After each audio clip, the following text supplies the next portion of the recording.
Hello, my love. It's been a little while since I've recorded one of these. It's also been a little while since I've read out loud.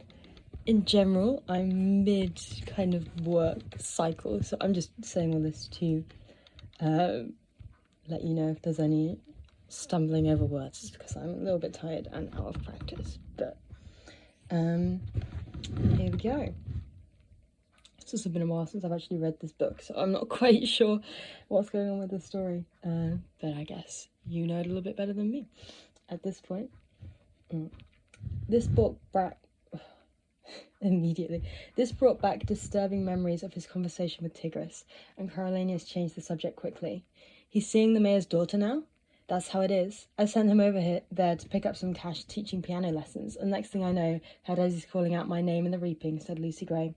Not sure what she told him. He'd go nuts if he knew that she was running around with Billy Torp. Well, I survived the capital, but not to come back for more of the same. Something in her manner, the raw distress, convinced Coriolanus. He touched her arm. Make a new life? She entwined her fingers with his. A new life. With you. But a cloud hung over her. Coriolanus gave her a nudge. Don't we have a goat to milk? Her face relaxed. We do.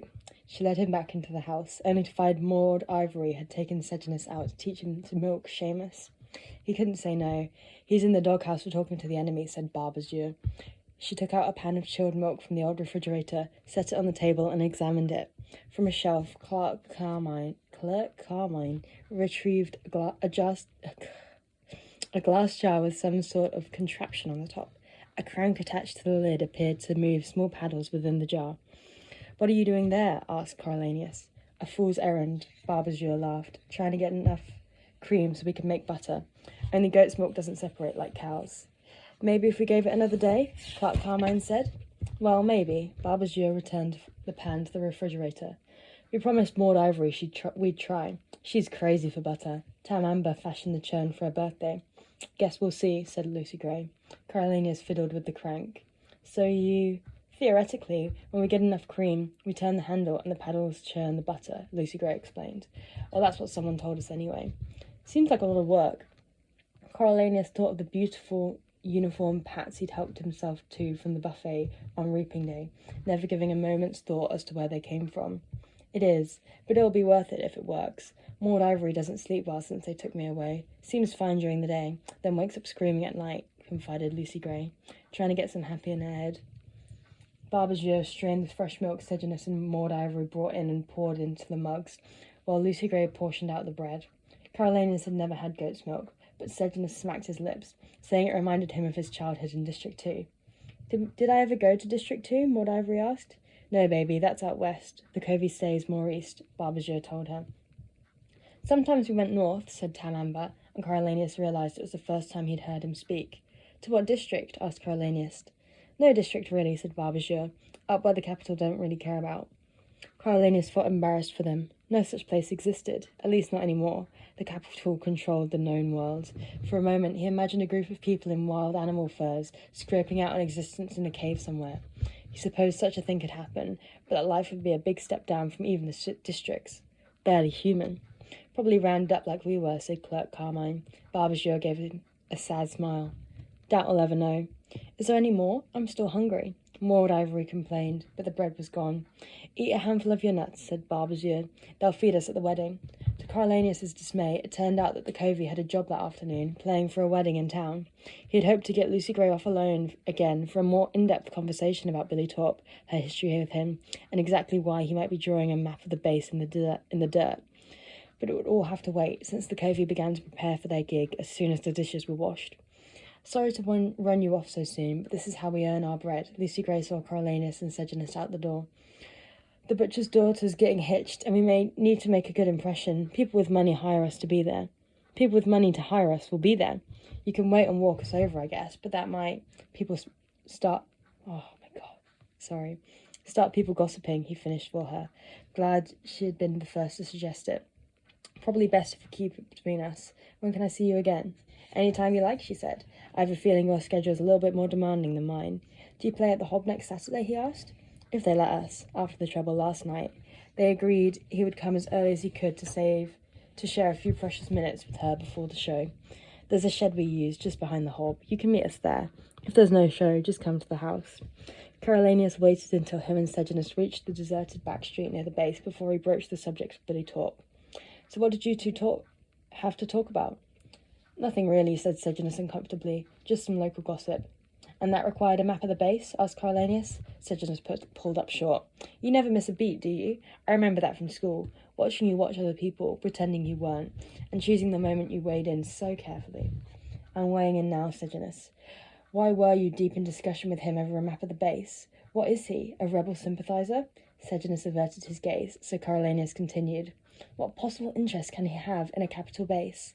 Sejanus stared at the ground for a minute, then said, It's the girl from the hanging, the one they arrested the other day, Lil. She's locked up there. And the rebels want to rescue her? Pressed Coriolanus. No, they just want to communicate with her. Make sure she's all right, explained Sejanus. Coriolanus tried to keep his temper in check. And you said you would help. No, I made no promises, but if I'm near the guardhouse, perhaps I can find something out. Her family's frantic, said Sejanus. Oh, wonderful, fantastic. So now you're a rebel informant. Coriolanus took off down the road. I thought you were letting the whole rebel thing go. Sejanus followed on his heels. I can't, all right, as part of who I am, and you're the one who said I could help people in the districts if I agreed to leave the arena. I believe I said you could fight for the tributes, meaning you might be able to procure more humane conditions for them, Coriolanus corrected him. Humane conditions? Sejanus burst out. They're being forced to murder each other, and the tributes are from the districts too, so I don't really see a distinction. It's a tiny thing, Corio, to check up on this girl. Clearly it isn't, said Coriolanus. Not to Billy Torp, anyway. Or why did he wipe out the map so fast? Because he knows what he's asking. He knows he's making you a collaborator. And you know what that happens to collaborators? I just thought, began Sejanus. No, Sejanus, you're not thinking at all, steamed Coriolanus. And, even worse, you're falling in with people who barely seem capable of thought. Billy Torp, what's his stake in this anyway? Money? Because to hear Lucy Gray talk, the Covey aren't rebels or capital. They're pretty much set on hanging on their own identity, whatever that is. I don't know. He said he was asking for a friend, stammered Sejanus. A friend? Coriolanus realised he was shouting and dropped his voice to a hush.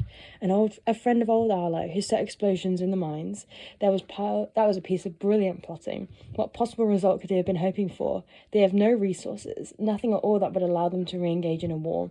And in the meantime, they're biting the hand that feeds them, because how will they eat here in 12 without those mines? They're not exactly bubbling over with options. What sort of strategy was that? A desperate one. But look around. Sejanus grabbed his arm, forcing him to stop. How long can you expect them to go on like this? Coriolanus felt a surge of hatred as he remembered the war, the devastation the rebels had brought to his own life. He yanked his arm free. They lost the war, a war they started. They took that risk. This is the price they pay. Sejanus looked about, as if unsure which direction to go, and then slumped down in a broken wall along the road. Coriolanus had the unpleasant feeling that he was somehow taking old Strabo Plint's role in the endless discussion over where Sejanus's loyalties lay. He had not signed up for this. On the other hand, if Sejanus went rogue out there was no telling where it would end. Coriolanus sat down beside him. Look, I think things will improve, really, but not like this. As it gets better overall, it will get better here, but not if they keep blowing up the mines. All that does is add to the body count. Sejanus nodded, and they sat there as a few raggedy children went by, kicking an old tin can down the road. Do you think I've committed treason? Not quite yet, said Coriolanus, with a half smile. Sejanus tutted at some weeds growing out of the wall. Dr. Gould does. My father went to see her before he went to DM Highbottom on the board. Everyone knows she's really the one in charge. He went to ask if I might be given the chance you were to sign up for the Peacekeepers.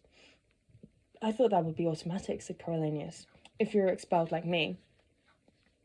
That was my father's hope, but she said, don't conflate the boy's actions. A piece of faulty strategy is not commensurated with a treasonous act of rebel support. Bitterness crept into his voice, and so a check appeared for a new lab for her mutts. It must have been the priciest ticket to District 12 in history. Coriolanus gave a low whistle. A gymnasium and a lab? Say what you will. I've done more for capital reconstruction than the president himself. Sejanus joked half-heartedly. You're right, Coriolanus. I've been stupid. Again. I'll be more careful in the future, whatever that holds. Probably some fried bologna, Coriolanus said. Well then, lead on, said Sejanus, and they resumed their trek to the base. Their bunkmates were just rolling out of bed when they returned. Sejanus took Beanpole out to work on his drills, and Smiley and Bug went over to see what was happening in the rec room. Coriolanus planned to use the hours until dinner studying for the officer candidate test, but his conversation with Sejanus had planted an idea in his brain. It grew rapidly until it wiped out everything else. Dr. Gould had defended him. Well, not defended him, but made sure Strabo Plinth understood that Coriolanus was in an entirely different class than his delinquent son. Coriolanus's crime had been only a piece of faulty strategy, which didn't sound like much of a crime at all. Perhaps she hadn't written him off entirely. She seemed to take special pains with his education during the games, singled him out. Would it be worth writing to her now, just to...